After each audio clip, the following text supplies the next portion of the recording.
الحمدللہ الحمدللہ رب العالمین والصلاة والسلام علی سید الانبیاء والمرسلین اما بعد فاعوذ باللہ من الشیطان الرجیم بسم اللہ الرحمن الرحیم ومن یعمل مثقال ذرۃ خیرا یرہ ومن یعمل مثقال ذرۃ شرا یرہ بارک اللہ لنا ولکم فی القرآن العظیم ونفعنا وإیاکم بالآیات والذکر الحکیم۔ تمام تعریفیں، تمام بنائیاں، تمام خوبصورتی صرف اللہ تبارک و تعالیٰ کے لیے جو سارے عالم ساری مخلوق کا پروردگار رب العالمین ہے، سب سے بڑا رحیم و کریم، انصاف کے دین کا مالک و حکیم، زمینوں و آسمانوں کا بنانے والا، زندگی اور موت کا دینے والا، جو خود اجل سے ہے اور ہمیشہ قائم رہنے والا۔ اللہ تبارک و تعالیٰ کی اس حمد و ثنا کے بعد میں آپ سب کو گواہ بنا کر آپ سب کی طرف سے اور اپنی طرف سے اس بات کی شہادت یعنی گواہی دیتا ہوں کہ اللہ کے سوا کوئی عبادت کے لائق نہیں، کوئی ایک ہے، اس کا کوئی شریک نہیں، اور میں گواہی دیتا ہوں کہ محمد صلی اللہ تعالیٰ علیہ وآلہ وسلم اللہ کے بندے اور اللہ کے رسول۔ اس کے بعد ایک بات جو قرآن مجید میں بار بار دہرائی گئی اور رسول کریم صلی اللہ تعالیٰ علیہ وآلہ وسلم نے جب بھی خطبہ ارشاد فرمایا تو ضرور اس بات کو دہرایا، وہ بات یہ ہے کہ اللہ جسے ہدایت دے اسے کوئی گمراہ نہیں کر سکتا، اور اللہ تبارک و تعالیٰ جسے گمراہ قرار دے پھر اسے کوئی ہدایت نہیں دے سکتا۔ تو معلوم ہوا کہ ہدایت کا دینے والا اللہ تبارک و تعالیٰ ہے، تو ہمیں ہر وقت اللہ سے اپنے لیے ہدایت کی دعا مانگتے رہنا چاہیے۔ اور ہم سب مل کر دعا کرتے ہیں کہ اللہ تبارک و تعالیٰ ہم سب کو ہدایت عطا فرما، ہم سب کو ہر طرح کی گمراہی سے بچا، ہم سب کو حق کہنے اور حق سننے کی توفیق عطا فرما۔ ان اللہ وملائکتہ یصلون علی النبی یا ایھا الذین آمنوا صلوا علیہ وسلموا تسلیما۔ اللهم صل على سيدنا مولانا محمد وعلى آل سيدنا مولانا محمد وبارك وسلم صلوات سبحان ربك رب العزة عما يصفون والسلام على المرسلين والحمد للہ رب العالمین۔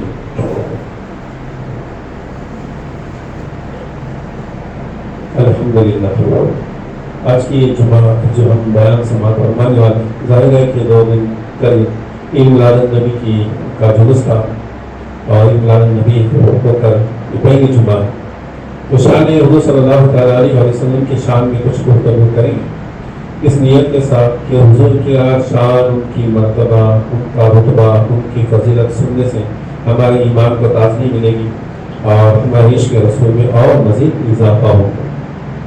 تو ایک بار درود شریف پڑھیں، اللہم صلی علی سیدنا مولانا محمد وعلی آل سیدنا مولانا محمد وبارک وسلم صلی اللہ۔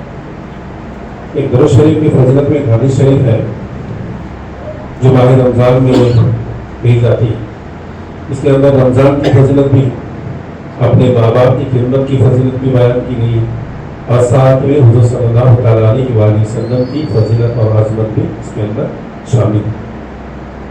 رمضان کا مہینہ اور اپنے ماں باپ اور ان کے ساتھ میں حضور صلی اللہ تعالیٰ علیہ وسلم، ان کے ساتھ ہمارا جو رشتہ ہونا چاہیے وہ رشتے کا دار و مدار ہے ہماری دنیا اور آخرت کی کامیابی کو۔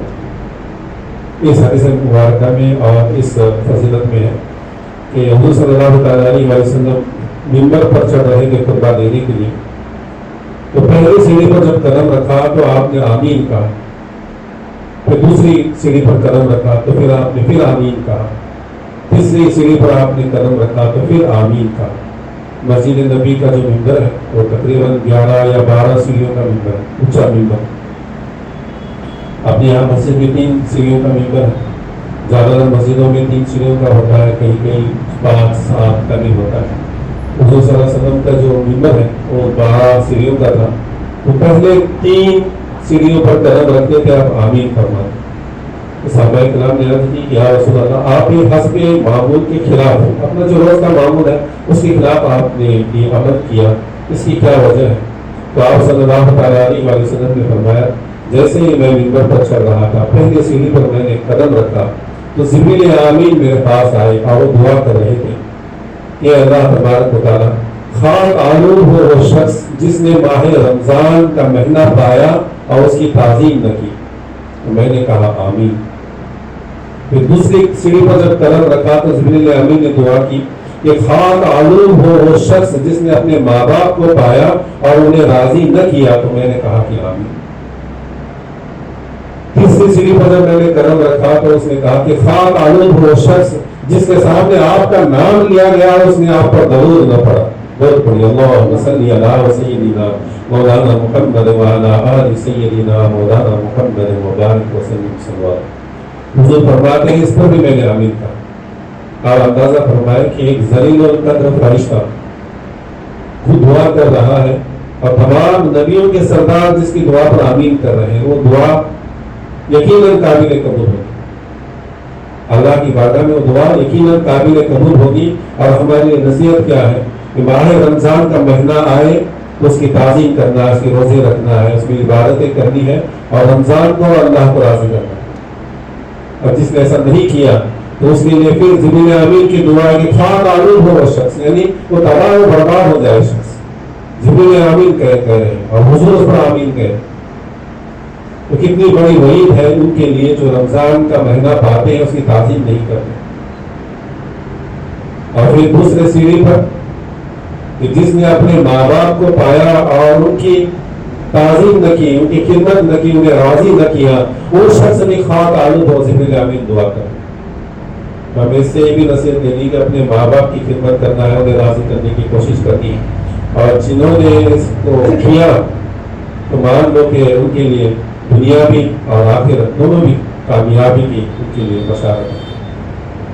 2-3 دن پہلے کی بات ہے کہ میرے ایک دوست ہیں, آپ سب جانتے ہیں تم جناب کو, جو میرے پاس آتے ہیں بار بار اور میں بھی ان سے ملاقات کے لیے جاتا ہوں. اپنے جو مسجد ہے بازو میں تو اس مسجد کی امام بھی ہے. تو ان کی ماں بیمار ہے. تو ان کی ماں بیمار ہے, ان کی ماں کو دیکھنے کے لیے میں گیا تھا. میرے ساتھ اپنی مسجد کے مختلف ہیں. جب ہم گئے وہاں پر تو ان کی ماں وہ نہیں تھے گھر پر. تو ان کی ماں نے مجھے دیکھا, پہچانا اور پاس بیٹھنے کہا.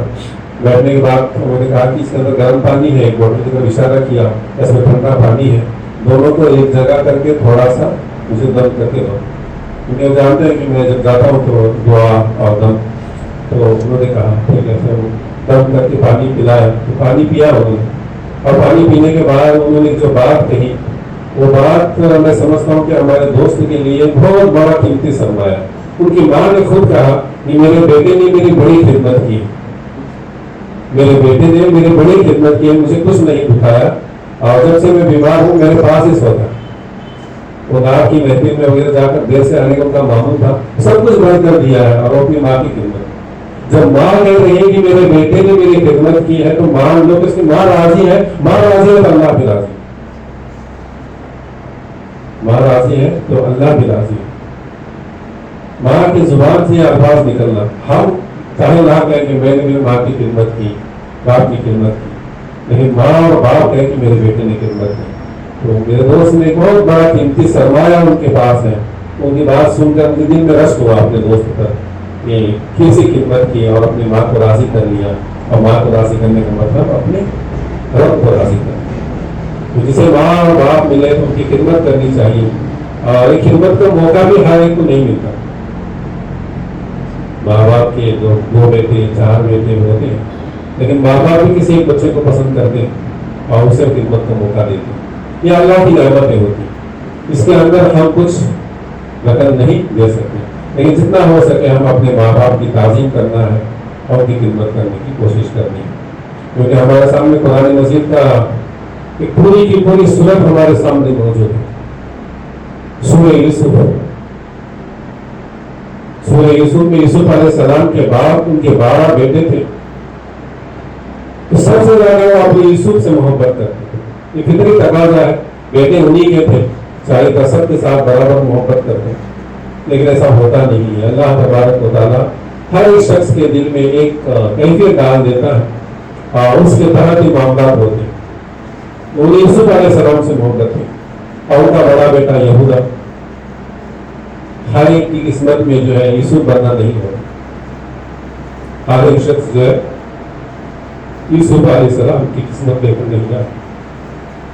کسی کے مقدر میں یہودا بننا بھی ہوتا ہے. کہ جسے ماں باپ پیار کرے وہ یوسف ہے، جسے ماں باپ پیار نہ کرے وہ یہودا ہے۔ لیکن ہمارے لیے کیا حکم ہے کہ جو بھی ملے جیسے بھی ملے، ہمیں اپنے ماں باپ کی تعظیم کرنی ہے، انہیں راضی کرنے کی کوشش کرنی ہے۔ یہاں تک کہ ایک حادثہ مبارکہ میں نے سنا تھا کہ ایک شخص حضور صلی اللہ علیہ وسلم کی بارگاہ میں آ کر حاضر ہوئے اور کہنے لگے ماں باپ کی خدمت کرنے کا آپ حکم دے رہے ہیں، لیکن میری والدہ جو میری ماں جو ہے وہ ایک فاحشہ عورت ہے۔ حضور نے فرمایا وہ جیسی بھی ہے، جو بھی ہے، کچھ بھی ہے، تیری ماں ہے، تجھے اس کی خدمت ضرور کرنی ہے۔ اس نے جو گناہ کیا ہے اس کی سزا سے اللہ دے، لیکن آج وہ تیری ماں ہے تو تجھے اس کی خدمت کرنی ہے، تیری جنت اس کے قدموں نیچے۔ تو ہمارے رس کیا ہے کہ اپنے ماں باپ کی تعظیم کرو، ان کی توقیر کرو، ان کی خدمت کرو، انہیں راضی کر کے رب کو راضی کرنے کی کوشش کرو۔ اب تیسری بات، جو تیسری سیڑھی پر آپ نے قدم رکھا اور فرمایا، جبریل امین نے دعا کی کہ خاک آلود ہو وہ شخص جس کے سامنے آپ کا نام لیا گیا، اس نے آپ پر درود نہ پڑا۔ اللہ اکبر، اللہ اکبر، کتنی بڑی وعید ہے کہ حضور کا نام لیا جائے اور اس شخص حضور پر درود نہ پڑے، اس کے لیے وعید ہے کہ دنیا بھی برباد اور آخرت بھی برباد۔ یاد رکھیں جب بھی حضور کا نام لیا جائے گا تو ہم کہتے ہیں صلی اللہ تعالی علیہ وآلہ وسلم۔ ایک بار درود شریف پڑھیے، اللہم صلی علی سیدنا مولانا محمد وعلی آل سیدنا مولانا محمد وبارک وسلم صلی۔ آج ہم بیان کرنے والے ہیں حضور صلی اللہ علیہ وسلم کی شان اقدس میں درود پاک کا۔ میں نے بیان کے آغاز میں درود پاک کی فضیلت بیان کی اور کچھ نصیحتیں ساتھ میں آپ کو کی۔ یہ جو نصیحتیں ہوتی ہیں وہ جو اللہ تبارک و تعالیٰ کے ذریعے جو ہے، یہ ممبر پر میں یہاں پر بیٹھ کر بول رہا ہوں اور آپ سن رہے ہیں، بس یہی فرق ہے، ورنہ ہم سب ایک جگہ ہیں۔ جو اس پر عمل کرے گا اس کے لیے جنت کا انعام ہوگا، اللہ کی رضا۔ کہنے والے سننے والے میں کوئی فرق نہیں، ورنہ مجھ سے زیادہ جاننے والے سامنے بیٹھے ہیں، لیکن موقع ملا ہے اور یہاں سے میں بول رہا ہوں تو اللہ تبارک و تعالیٰ یہاں پر آنے سے وہ دل میں باتیں ڈال دیتا ہے کہ جو لوگوں تک پہنچانی ہے اور وہ پہنچتی ہے۔ بس ہم دعا کرتے ہیں کہ اللہ تبارک و تعالیٰ ہمیں ان باتوں پر عمل کرنے کی توفیق عطا فرمائے۔ حضور صلی اللہ تعالیٰ علیہ وسلم کی میلاد مبارکہ کی نسبت سے حضور صلی اللہ تعالیٰ علیہ وسلم نے جو ہمارے معاشرے میں جو انسانیت کے لیے جو انقلاب برپا کیا، اس کے موضوع پر آج تقریریں ہو رہی ہیں اور آج کے حالات کی یہ ضرورت بھی ہے کہ حضور صلی اللہ علیہ وسلم نے انسانیت کے لیے کیا کام کیا، تمام انسانوں کے فائدے کے لیے کیا کام کیا، ان لوگوں کے اندر کیا بھلائی حضور صلی اللہ علیہ وسلم لے آئے۔ کیونکہ حضور صلی اللہ تعالیٰ علیہ وسلم کو رحمت للعالمین کہا جاتا ہے، اب سارے عالم کے لیے رحمت بن کر ہے، انسانوں کے لیے رحمت۔ اب انسانوں میں ہر وہ شخص آ گیا، مسلم بھی ہو، غیر مسلم بھی ہو، جو بھی کوئی ہے، ہر ایک کے لیے حضور رحمت بن کر ہے، اور سارے عالم میں اللہ کی ہر وہ شے آ جاتی ہے جس کو اللہ نے تخلیق کیا۔ جس طرح ہمارا رب اللہ عز و جل ہر مخلوق کا رب ہے، اسی طرح اللہ نے اپنے حبیب کو اپنی ہر مخلوق کے لیے رحمت بنا کر دی، جانوروں کے لیے، چرندوں کے لیے، پرندوں کے لیے، تماموں کے لیے رحمت بنا کر دی۔ بہت سارے واقعات ہمیں سے ملتے ہیں کہ جانور بھی حضور کے پاس اپنی فریاد لے کر آئے تھے۔ ایک ہرن کا واقعہ ہے کہ حضور صلی اللہ علیہ وسلم جا رہے تھے کہ شکاری نے جال بچھایا ہوا تھا، اس جال میں ہرن قید ہو گیا۔ اب وہ ہرن فریاد کر رہی تھی، یا رسول اللہ میری مدد کیجیے، یا رسول اللہ انظر حالنا، یا حبیب اللہ اسم قالنا، اننی فی بحر ہم مغرق خذ یدی سہل لنا اشکالنا۔ یہ چار سیغے ہیں، بہت ہی قیمتی سیغے ہیں، یاد کریں۔ حضور صلی اللہ تعالیٰ علیہ وسلم کو پکارا جاتا ہے کہ یا رسول اللہ آپ آئے، ہمارا ہاتھ تھام کر ہمیں مصیبتوں کے سمندر سے باہر نکالیں۔ تو ہرن حضور سے فریاد کر رہی کہ حضور میری مدد کریں۔ تو حضور نے اس کی آواز سنی، اس کی طرف بڑھے، جا کر دیکھا تو جال میں پھنسی ہوئی ہے۔ اب شکاری نے جال میں پھنسایا ہے، شکار اس کا ہو گیا ہے، اب اس کی ملکیت ہے۔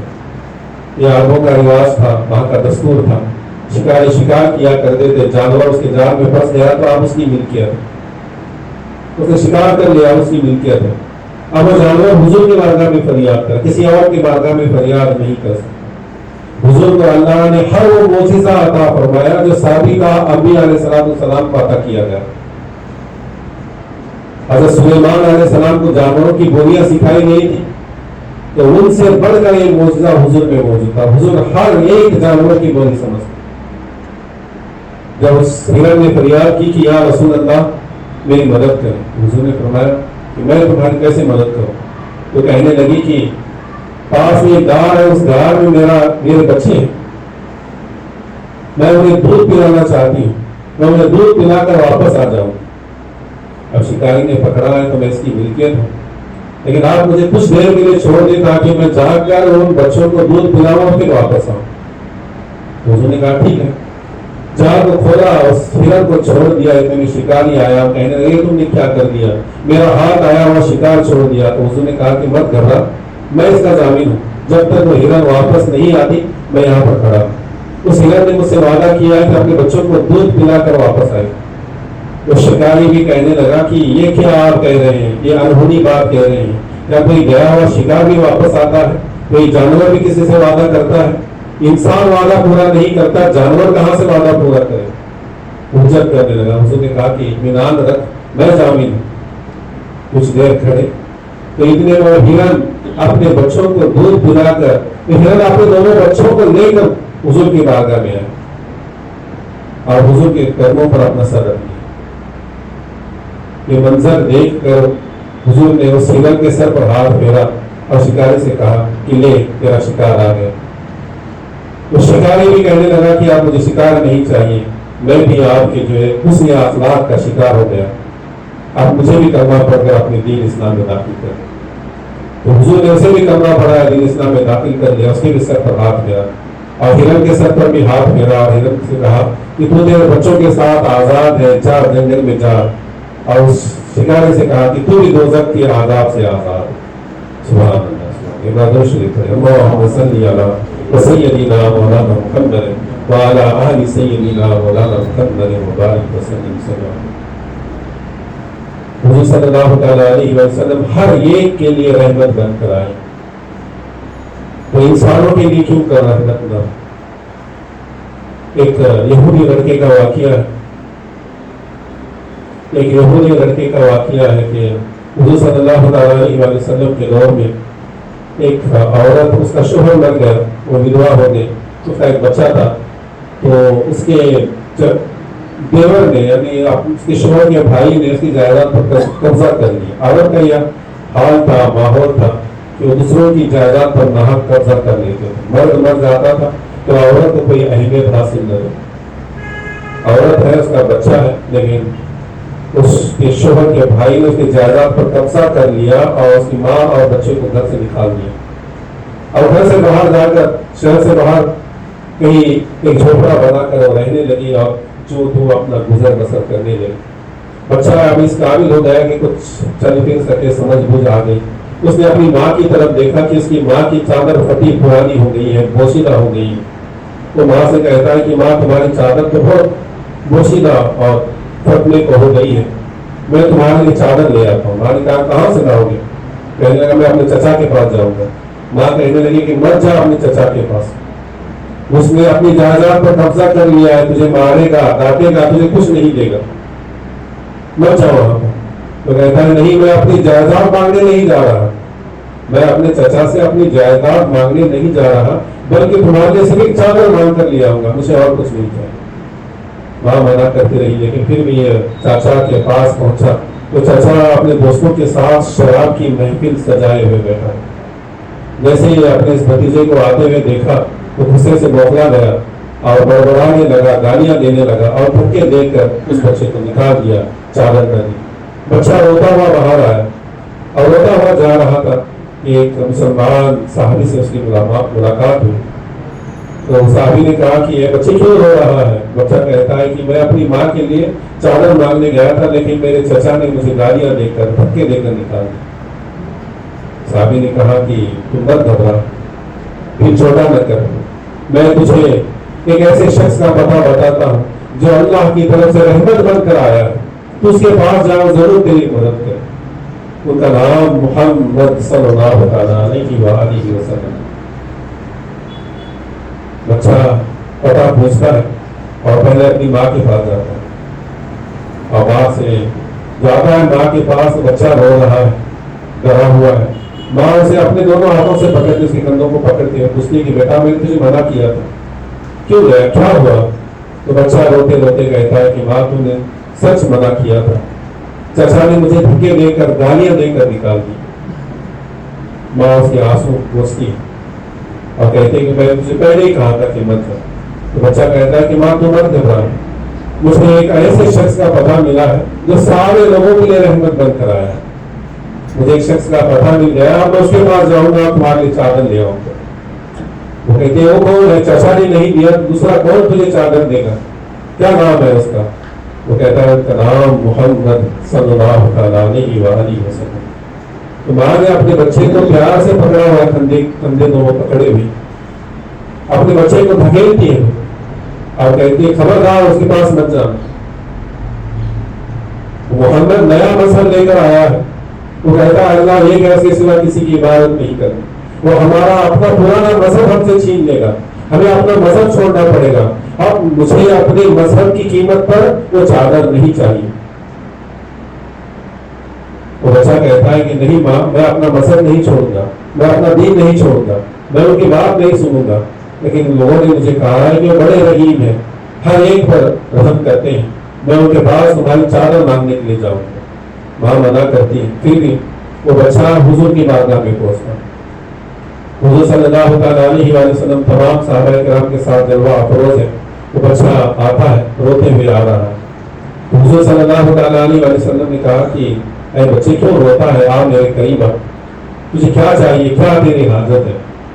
تو بچہ کہتا ہے کہ میری ایک حاجت ہے، ایک ضرورت ہے جو میں آپ سے مانگنے کے لیے آیا ہوں، لیکن پہلے میں آپ سے بتا دوں کہ میں مسلمان نہیں ہوں، میں یہودی ہوں اور میں اپنا دین نہیں چھوڑنے والا، میں اپنے دین پر قائم رہنے والا ہوں۔ حضور نے کہا کہ ہاں ہاں تو اپنے دین پر قائم ہے، میں تجھے تیرا دین چھوڑنے کے لیے نہیں کہوں گا، تو آ میرے پاس آیا ہے، بتا تیری کیا فریاد ہے، کیا ضرورت ہے، کیوں رو رہا؟